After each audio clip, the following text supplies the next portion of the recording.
It's going. Oh, okay. Hi, Team Weird Sumo Carrots here. We just wrapped up a lot of our conversations from the past week and weekend, and we think we found a lot of interesting people and interesting stories. So one of the people that we talked to was a man named Kenneth from the Stanford Center on Longevity, and we had a really great conversation with him. Just sort of about like some of the work they do and like some of the studies and research they've done on longevity.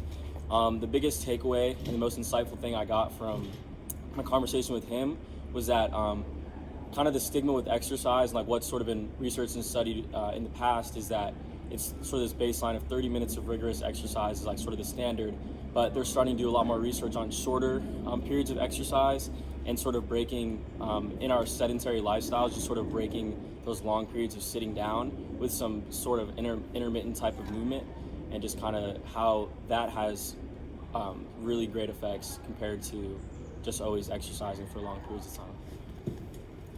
And then I spoke to some family members about why they started exercising, because I mean, I'm 20 and they're in their 60s and they exercise way more than I do. And a lot of it had to do with the fact that they were diagnosed pre-diabetic. So it was a matter of they needed to start exercising to bring down their A1C levels. And they just, prior to that, they had never really worked out because they were working all the time. So keeping with like that sedentary lifestyle, just working in the office all the time. And then eventually one of them retired and had more free time to go. And so they started going together, and they're much healthier now. They're no longer pre-diabetics. And then Noah also talked to a bunch of the red jacket people that go to all the games and help with like administrative stuff within sport, like the sports world. And like that's what they do, right? Yeah.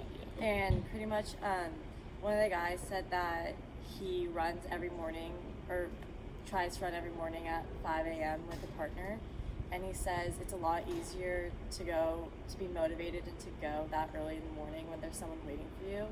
And so the social aspect was a huge part and the reason why he would work out and go running that early in the morning. And I talked to my grandparents, they're really old, they're in their 80s. So maximum what they can do is go on walks, and they do these 10-kilometer walks every day cumulatively over the day. And for them it's a matter of habit, just because they got so used to doing it and they think that that's one thing that's keeping them healthy, they keep on doing it. So that's one thing we're going to focus on too. Yeah.